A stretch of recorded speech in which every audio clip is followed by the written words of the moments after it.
विदिशा नगरी का राजा नागदत्त बहुत ही अभिमानी और दुष्ट प्रवृत्ति का था। उसमें एक बहुत बुरी आदत थी। पहले वे किसी सुंदर लड़की से जबरदस्ती विवाह कर लेता था, फिर किसी न किसी बहाने उससे नाराज होकर उसे कारागार में डाल देता था। इस तरह राजा नागदत्त अनेक स्त्रियों को कारागार में डाल चुका था। विदिशा के लोग उसके विरुद्ध कुछ कहते हुए डरते थे, क्योंकि राजा वेश बदलकर घूमा करता था। किसी भी व्यक्ति को यदि राजा सुन ले कि वह उसके खिलाफ कुछ बोल रहा है, तो राजा अपने सैनिकों को भेजकर उसे कारागार में डलवा देता था। एक दिन राजा नागदत्त चूड़ी वाले के रूप में नगर के पास एक गांव में पहुंचा। वहां उसे देखते ही कुछ लड़कियों ने घेर लिया और फिर एक चबूतरे पर बैठकर राजा ने सबको चूड़ियां पहनानी शुरू कर दी। उस गांव के गरीब किसान की बेटी थी नीलमणि। वे बहुत ही सुंदर थी। उसने भी राजा से चूड़ियां पहनी। नीलमणि की सहेलियां बोली, नीलमणि, तेरे हाथ में तो चूड़ियां बहुत सुंदर लग रही हैं।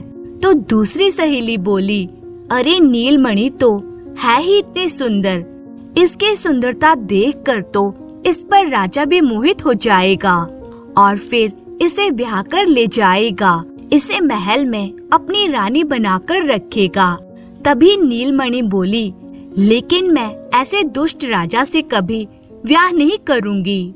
तभी एक सहेली बोली, राजा तो तुझसे जबरदस्ती ब्याह करके ले जाएगा। अगर राजा ने मुझसे जबरदस्ती ब्याह कर लिया तो मैं उसे सबक भी सिखा दूंगी, उसके अकल ठिकाने लगा दूंगी।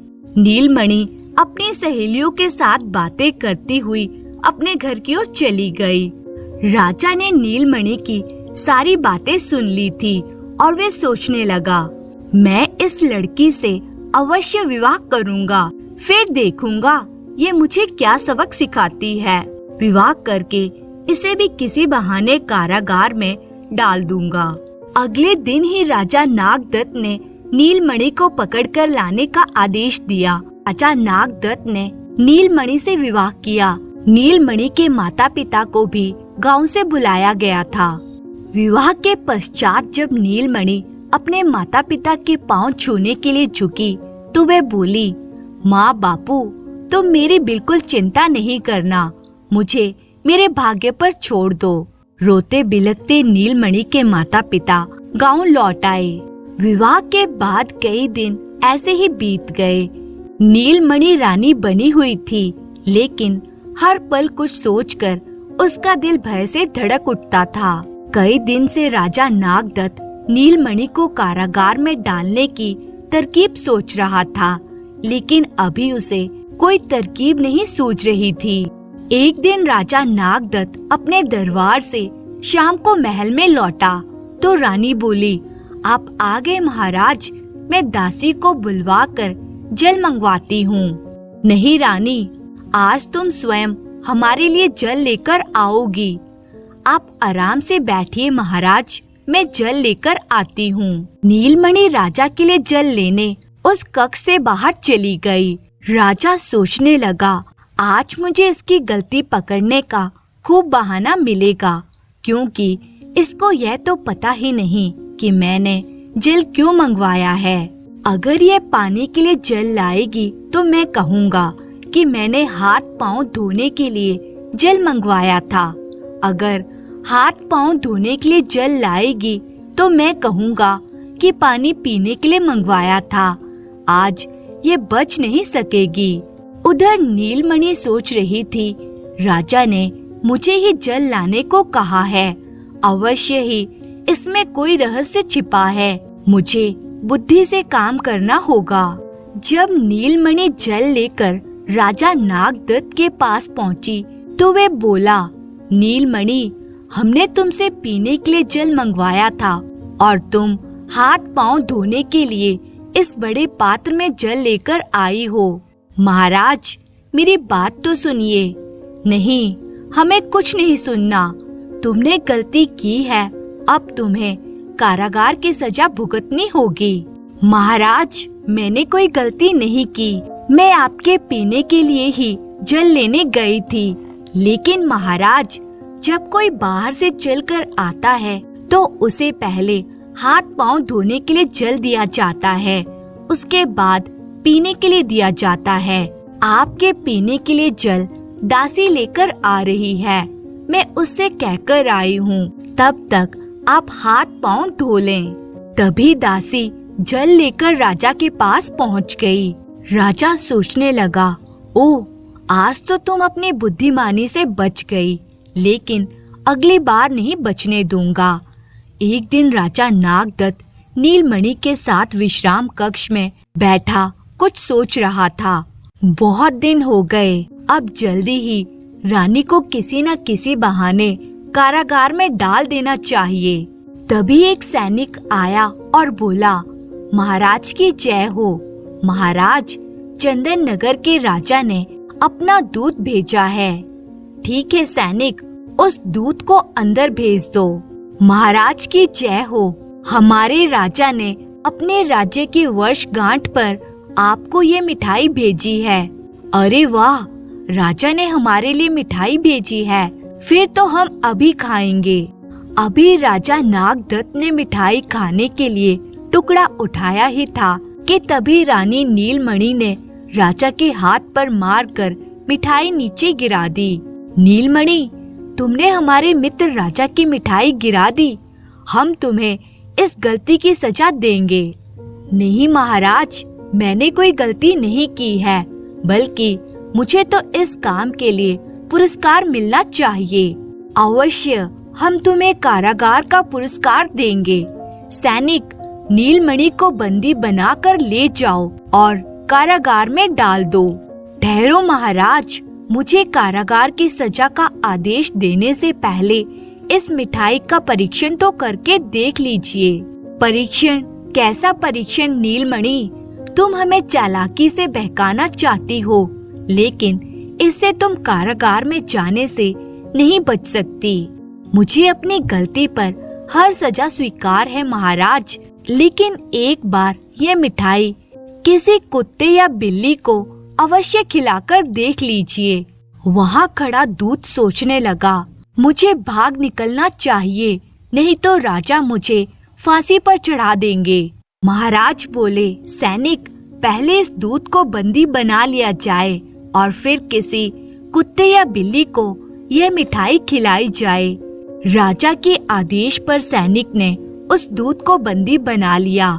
तभी दूसरा सैनिक एक बिल्ली को पकड़ लाया। सैनिक ने बिल्ली को मिठाई के पास छोड़ दिया। अरे, बिल्ली तो मिठाई खाते खाते ही मर गई। क्या इसमें जहर था? हाँ महाराज, इसमें जहर मिला था। मुझे दूत के चेहरे से ही पहले ही संदेह हो गया था। वैसे भी किसी दूसरे द्वारा बाहर से लाई वस्तु को बिना परीक्षण के खाना कभी भी हानि पहुंचा सकता है। राजा सोचने लगा, ओह, नीलमणि ने मुझे मरने से बचा लिया, लेकिन खुद भी कारागार की सजा से बच गई। कोई बात नहीं, अगली बार इसे कारागार में डालकर ही मानूंगा। नीलमणि, तुमने अच्छा काम किया है, हमें तुमसे ऐसी ही आशा थी। और कुछ दिन ऐसे ही बीत गए। राजा को अभी तक नीलमणि को सजा देने का कोई अवसर नहीं मिला था। तभी एक दिन राजा बोले, नीलमणि, आज हम शिकार पर जा रहे हैं, वहाँ से हम शाम तक लौट आएंगे। ठीक है महाराज, मैं आपकी प्रतीक्षा करूंगी, आप समय पर लौट आना। राजा नागदत्त कुछ सैनिकों के साथ शिकार पर चला गया।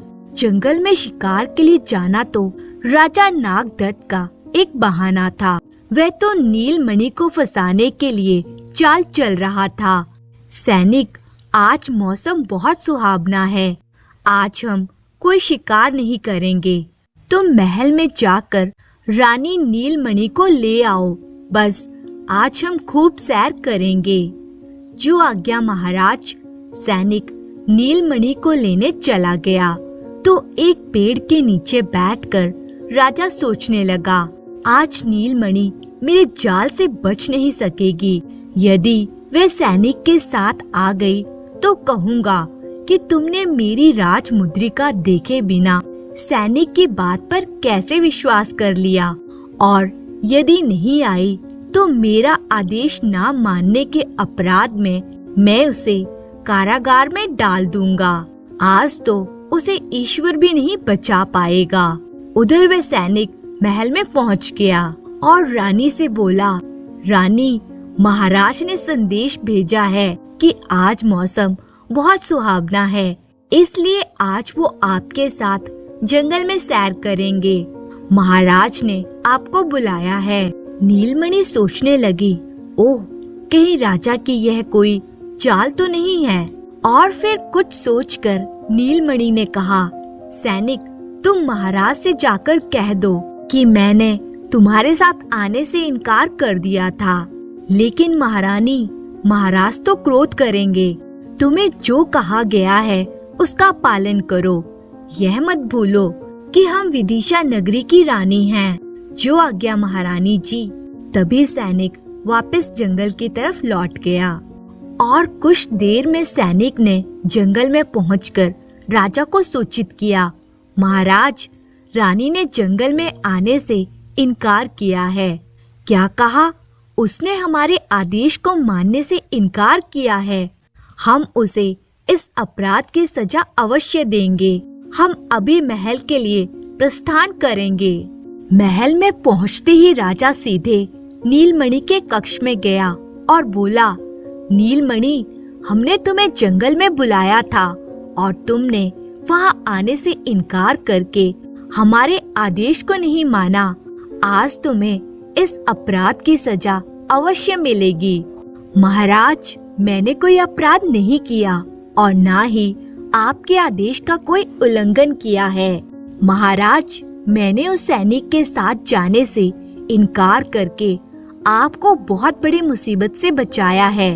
आपने उस सैनिक के साथ कोई लिखित संदेश या कोई निशानी नहीं भेजी थी, फिर मैं कैसे मान लेती कि उस सैनिक को आपने ही भेजा है। और फिर वह सैनिक चंद्रनगर के शत्रु राजा का गुप्तचर भी तो हो सकता था। अगर वे गुप्तचर मुझे धोखे से ले जाता तो आपका कितना अधिक अपमान होता। राजा नागदत्त सोचने लगा, ओह, ये फिर बच गई, लेकिन मैं आज इसे कारागार में भेज कर ही रहूंगा। अब मैं इसे एक पल के लिए भी सहन नहीं कर सकता। राजा ने कहा, नीलमणि, तुम अधिक बातें बनाकर अपने आप को बुद्धिमान दिखाने की कोशिश करती हो। इस चालाकी के लिए हम तुम्हें कारागार की सजा देते हैं। ठहरो महाराज, आप किसी असहाय को तो जबरदस्ती रानी बनाकर बड़ी आसानी से कारागार में डाल देते हो, लेकिन आप चंपानगर की राजकुमारी को अपनी रानी बनाकर दिखाएं तो आपकी बहादुरी का पता चले। नीलमणि, हमें क्रोध ना दिलाओ, हम किसी से भी विवाह कर सकते हैं। ठीक है महाराज, अगर आप चंपानगर की राजकुमारी को रानी बनाकर नहीं लाए तो फिर आपको किसी भी लड़की को कारागार में डालने का अधिकार नहीं रहेगा। ठीक है, हम कल ही चंपानगर के लिए प्रस्थान करेंगे, लेकिन राजकुमारी को साथ लेकर लौटते ही हम तुम्हें कारागार में डाल देंगे। और अगले दिन राजा घोड़े पर बैठकर चंपानगर की ओर चल दिया। कई दिन की यात्रा करके आखिर राजा नागदत्त चंपानगर में पहुंच ही गया। यह नगरी तो बहुत सुंदर है, यहाँ की राजकुमारी भी सुंदर होंगी। चंपानगर की राजकुमारी चंपा ने एक घोषणा करवा रखी थी, जो कोई व्यक्ति इस कुएं से पूरे नगर के लोगों को जल पिलाएगा, राजकुमारी चंपा उसी व्यक्ति के साथ विवाह करेगी। यह घोषणा सुनकर राजा नागदत्त सोचने लगा, अरे फिर तो राजकुमारी से विवाह करना बहुत आसान है। ये काम तो मैं बाएं हाथ से पूरा कर लूंगा। और फिर तेजी से घोड़ा दौड़ाता राजा नागदत्त महल के दरवाजे पर पहुंच गया। राजकुमारी जी, ये विदिशा नगर के राजा नागदत्त आपकी शर्त पूरी करना चाहते हैं। राजकुमारी बोली, राजा जी, एक बार फिर सोच लो, अगर शर्त पूरी नहीं हुई तो तुम्हें बंदी बना लिया जाएगा। पहले भी बहुत से राजा और राजकुमार बंदी बनाए जा चुके हैं।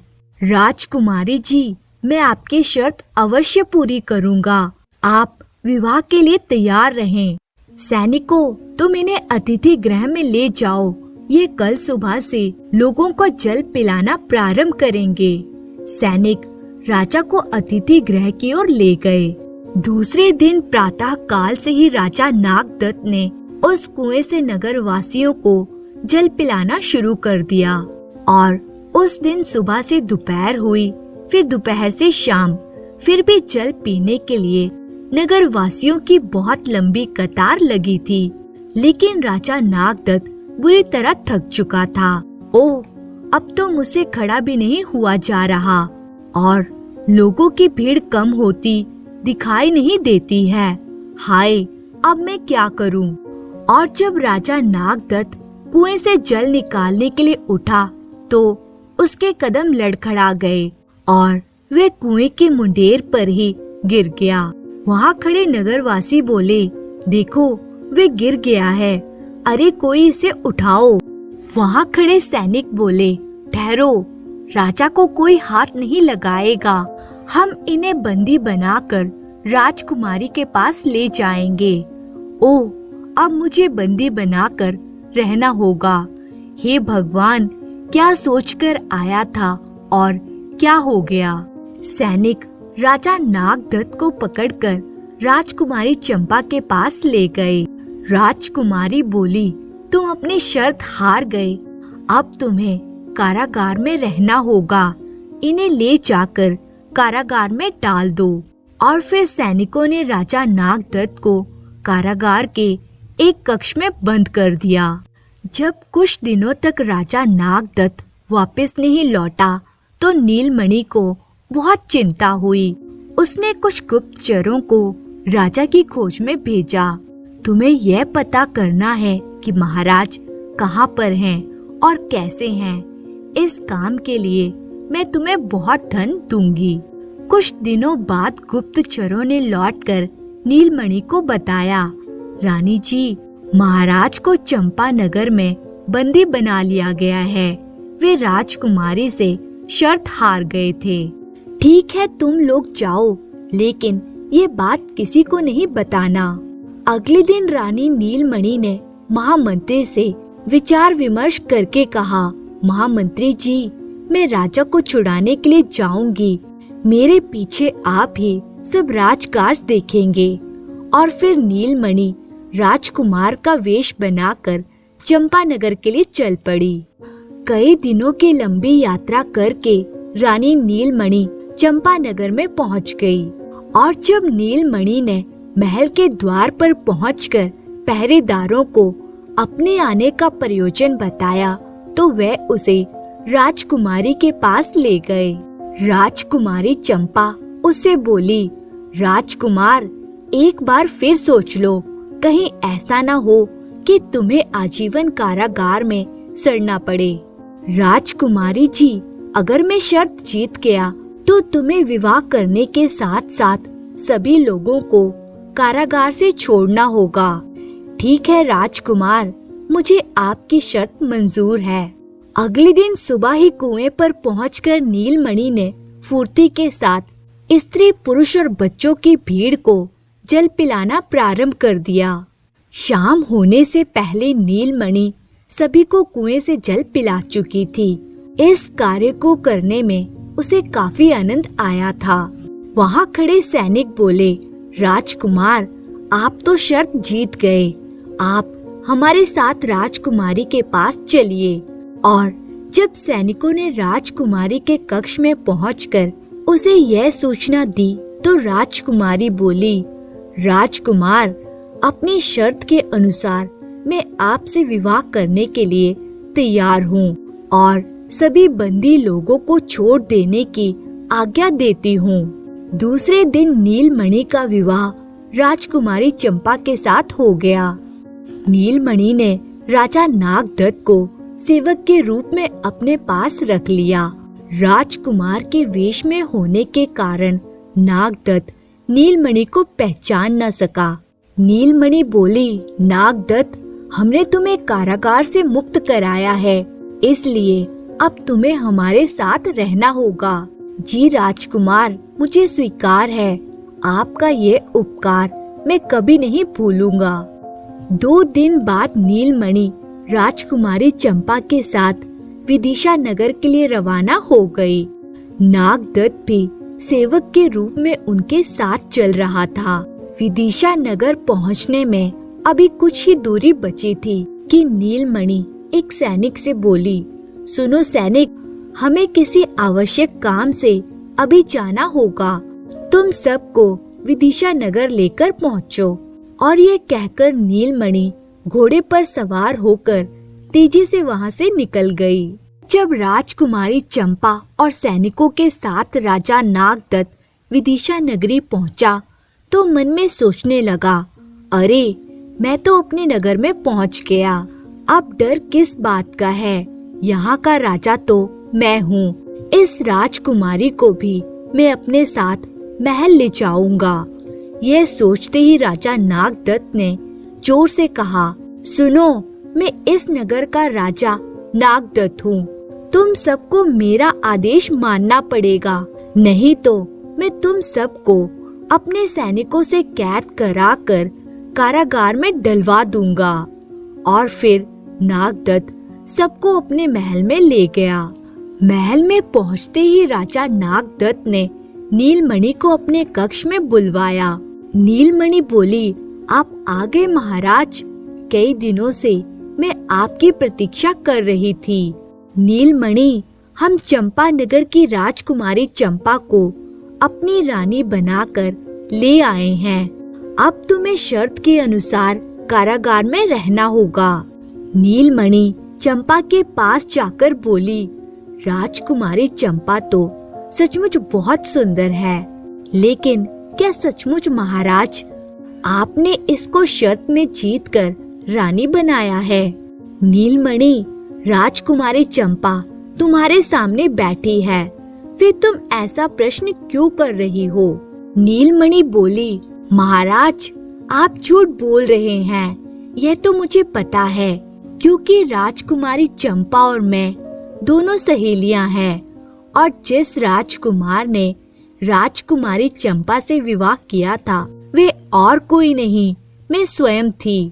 मैंने और राजकुमारी चंपा ने मिलकर ये योजना बनाई थी, और जो हम दोनों का विवाह हुआ था वह आपको मूर्ख बनाने के लिए एक झूठा नाटक किया गया था, ताकि मैं आपको सबक सिखा सकूं और आप अपनी झूठी शान और अभिमान छोड़कर अच्छे इंसान बन जाएं।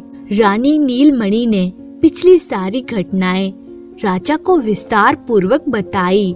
सारी सच्चाई जानकर राजा नागदत्त बहुत ही शर्मिंदा हुआ। राजा बोला, नीलमणि, मुझे क्षमा कर दो, आज तक मैं अपने झूठे अभिमान के कारण तुम्हें पहचान नहीं सका। इस घटना के बाद राजा नागदत्त ने अपने कारागार में बंद सभी स्त्रियों को मुक्त कर दिया। उसके बाद राजकुमारी चंपा भी अपने राज्य वापस चली गई। अब राजा अपनी रानी के साथ सुखपूर्वक रहने लगा। धन्यवाद।